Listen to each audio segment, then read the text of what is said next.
Hello friends, super magic રસોઈમાં મિત્રો હું આપનું સ્વાગત કરું છું। આજે હું ભરેલી ડુંગળીના શાકની રેસીપી તમારી સાથે શેર કરું છું। તો તમને ચોક્કસ આ વિડીયો ગમશે। ગમે તો લાઈક કરજો, શેર કરજો અને સબસ્ક્રાઇબ કરવાનું તો ભૂલતા જ નહીં। તો હવે આપણે શાકના ઇન્ગ્રેડિયન્ટ પણ બતાવી દઉં। એમાં જો આપણે નાની સાઈઝની 300 ગ્રામ ડુંગળી લીધી છે, એક મરચું છે, એક ઇંચ આદુનો ટુકડો છે, 7 થી 8 કળી લસણ છે, લીંબુ છે, ટમેટું છે અને ધાણા ભાજી છે, અને મગફળીના બીન્સ છે, ગાંઠિયા છે, તલ છે, ખાંડ છે, મેથીયો મસાલો છે, મીઠું છે અને તેલ છે, પાણી છે અને રૂટીન મસાલા છે, ગરમ મસાલો છે। તો બનાવવાનું ચાલુ કરીએ। તો મિત્રો પહેલા તો આપણે ડુંગળીને સમારી લેશું, એટલે ઉપરનું એક લેયર જ આપણે દૂર કરશું। આ રીતે વધારે પરત આપણે નહીં ખોલીએ। મિત્રો કાઠિયાવાડી સ્વાદના ચાહકોના 5 ભરેલા શાકમાં એક ડુંગળીનું શાક, ભરેલી ડુંગળીનું શાક તો હોય જ છે મિત્રો। અને આ શાકનો મસાલો એટલો ટેસ્ટી બને છે ને કે તમને અઠવાડિયામાં એકવાર બનાવવાની ઈચ્છા થશે, એટલું સરસ આ શાક બનશે। તો આ રીતે આપણે બધી ડુંગળી સમારી લેશું। તો આ રીતે જો આપણે ડુંગળીને સમારી લીધી છે, અને હવે એની આ ઉપરની જે ડંઠલ હોય ને એને પણ આપણે દૂર કરી દેશું।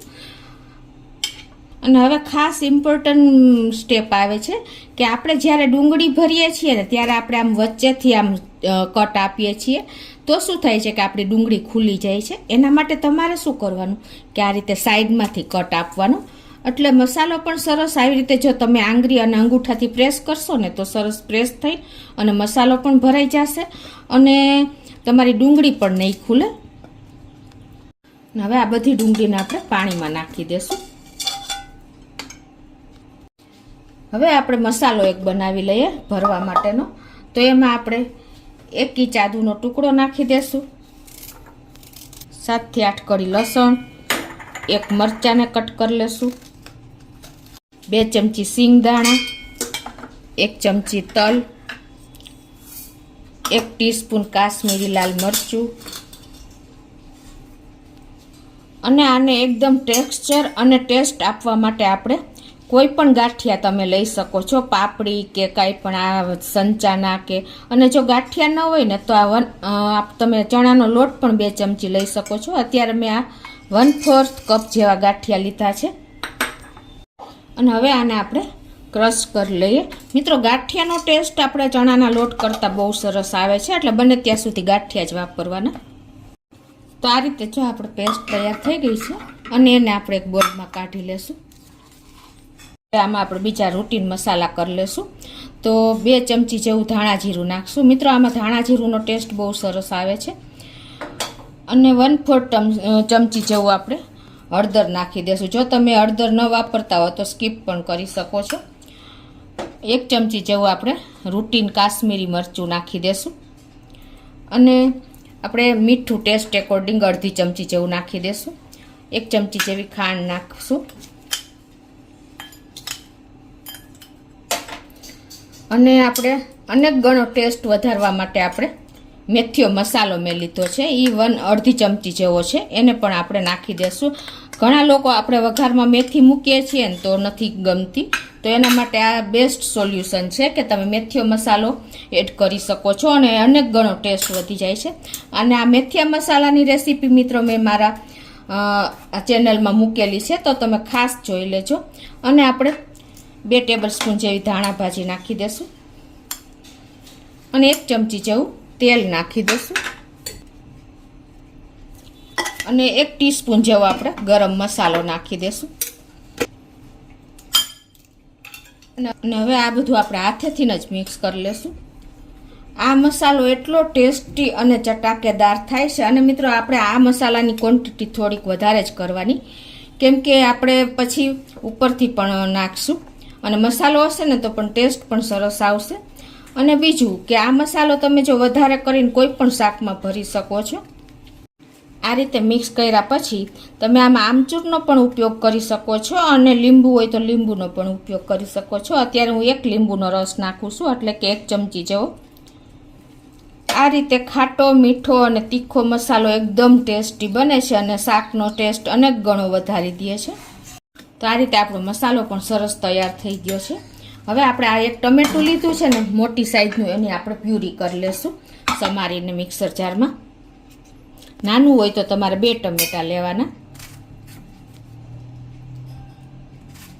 તો આ રીતે જો આપણે પ્યુરી પણ કરી લીધી છે ટમેટાની.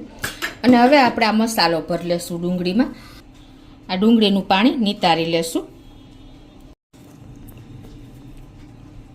તો હવે જો આપણે આવી રીતે આંગળી અને અંગૂઠાથી પ્રેસ કરી અને ડુંગળીમાં વચ્ચે આપણે મસાલો થોડો થોડો ભરી દેશું. વધારે પ્રેસ કરીને નથી ભરવાનું, નહીં તો ડુંગળી ખુલી જશે. તો આ રીતે જુઓ આપણે ડુંગળી સરસ એકદમ ભરાઈ ગઈ છે. આ રીતે ભરશો ને તો કોઈ પ્રોબ્લેમ નહીં આવે, તમારી ડુંગળી પણ નહીં ખુલે અને એકદમ સરસ તમારે મસાલો ફીલ થઈ જશે. અને બીજું મિત્રો કે આ શાક તમે છે ને ખીચડી જોડે, ભાખરી ચોરીને, પરોઠા કોઈ પણ સાથે ખાઈ શકો છો. અને સાથે તમને છાશ પાપડ મળી જાય તો મિત્રો એકદમ આ ટેસ્ટી આપણે ગુજરાતી લોકોની ફેવરિટ ડુંગળીનું ભરેલું શાક છે મિત્રો. તો આ રીતે આપણે બધી ડુંગળી ભરી લેશું. તો આ રીતે જો આપણે બધી ડુંગળીને ફિલ કરી લીધી છે અને એકદમ સરસ આપણી ડુંગળી પણ જો મસાલો ભરાઈ ગયો છે. હવે આનો આપણે વઘાર કરી લેશું.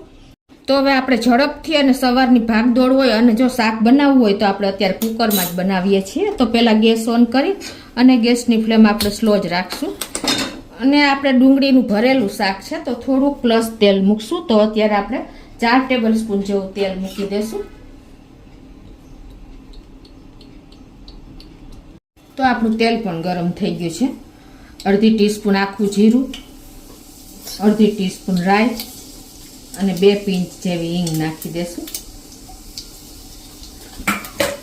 અને હવે આપણે આમાં જે આ મસાલો છે ને એને જ આપણે તેલમાં નાખીને અને સાંતળી લેશું.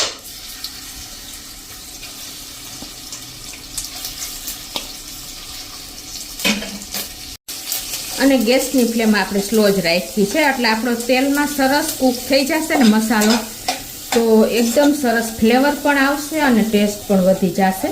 આ રીતે તમારે 1-2 મિનિટ તેલમાં જ કૂક કરી લેવાનો છે. અને જો આપણો મસાલો દાજે એવું લાગે ને એના માટે આપણે અત્યારે 2 ચમચી જેવું પાણી પણ એડ કરી દઈશું. જાજુ નથી નાખવાનું, પણ 2 થી 3 ચમચી જેવું જ આપણે નાખશું એટલે આપણો મસાલો સરસ કૂક થઈ જાય પાણી સાથે.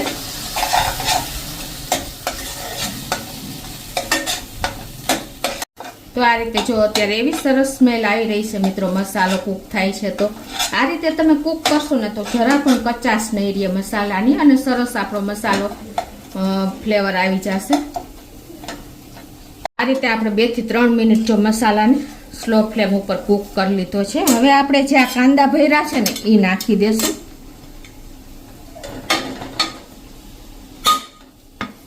અને એને પણ આપણે મસાલા સાથે જ કૂક કરશું એટલે મસાલાની ફ્લેવર બેસી જાય કાંદામાં.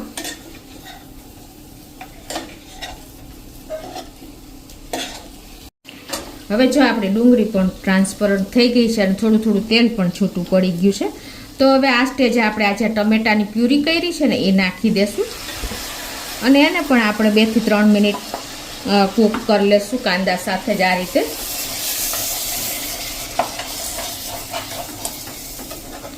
મિત્રો આપણે ઘણા લોકો કાંદાનું શાક કરે છે ને ત્યારે તરીને કરે છે કે આ રીતે કરે તો શું થશે કે ડબલ વાર આપણે તેલનો ઉપયોગ થશે તો એટલો ટેસ્ટ નહીં આવે. પણ જો આ રીતે તમે કરશો ને તો એકદમ સરસ ઓછા તેલમાં પણ સરસ આપણું ટેસ્ટી શાક તૈયાર થશે. તો અત્યારે જો આપણી ડુંગળી પણ ટમેટાની ગ્રેવી નાખી તો મસાલાથી પણ એકદમ લથબથ થઈ ગઈ છે. હવે આને આપણે થોડીક વાર 2 થી 3 મિનિટ ગ્રેવીને પણ કૂક થવા દેશું, થોડું તેલ છૂટું પડી જાય ત્યાં સુધી. તો જો આપણું તેલ પણ છૂટું થઈ ગયું છે, 2 થી 3 મિનિટ થઈ છે અને ટમેટાની ગ્રેવી પણ સરસ કૂક થઈ ગઈ છે. તો હવે આપણે એકદમ સરસ આ રીતે મિત્રો, ઘણા લોકો શું કરે છે કે સીધું જ આપણે વઘાર કરી અને પાણી નાખી દે છે, પણ એ બિલકુલ પ્રોસિજર ખોટી છે. તો શાકનો ટેસ્ટ જરા પણ નહીં આવે. પણ તમે જો આ રીતે મસાલા સાથે 2-3 મિનિટ કૂક કરશો ને તેલમાં જ તો એકદમ ટેસ્ટી શાક તૈયાર થશે. હવે આપણે આમાં પાણી એડ કરી દઈશું અને તમારે ક્યારે શાક ખાવું છે, કોની સાથે શાક ખાવું છે એ બધું જરૂરી છે. એ પ્રમાણે તમારે પાણી એડ કરવાનું છે. જો તમારે અડધી કલાક પછી કે કલાક પછી શાક ખાવું હોય તો તમારે થોડુંક વધારે પાણી એડ કરવાનું, પણ જો તરત જ તમારે શાક ખાવું હોય તો તમારે એ પ્રમાણે પાણી એડ કરવાનું. મારે થોડુંક લેટ શાક ખાવાનું છે તો અત્યારે હું પોણો કપ જેવું પાણી નાખું છું.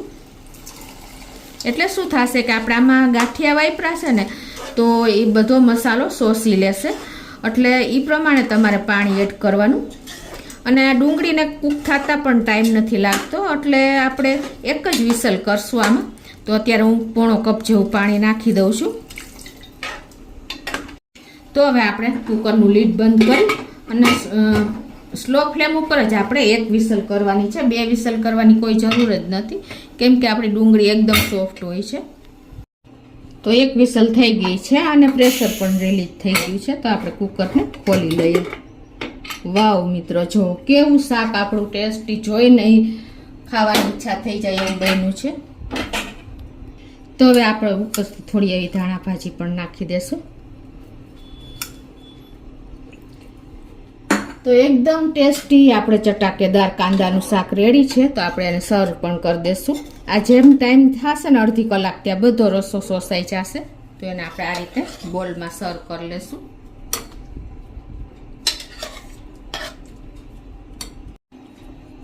તો આપણે સર્વ કરીને રેડી છે. તો ઉપરથી આપણે થોડીક સ્પ્રિંકલ કરી દઈશું ધાણા ભાજી ડેકોરેશન પૂરતી. તો મિત્રો એકદમ આપણું કાંદા ભરેલી ડુંગળીનું શાક રેડી છે. ચટાકેદાર એવું કાઠિયાવાડી આપણે શાક. તો તમે ચોક્કસ એક વખત આ રીતે ટ્રાય કરજો અને કોમેન્ટ બોક્સમાં જણાવજો કે તમારું કાંદાનું શાક કેવું ટેસ્ટી બન્યું છે. અને મિત્રો તમે અલગ રીતે કરતા હો ને તો પણ તમે કોમેન્ટમાં જણાવજો. તો તમને ચોક્કસ આ વિડીયો ગમશે. ગમે તો લાઈક કરજો, શેર કરજો અને સબસ્ક્રાઈબ કરવાનું તો ભૂલતા જ નહીં.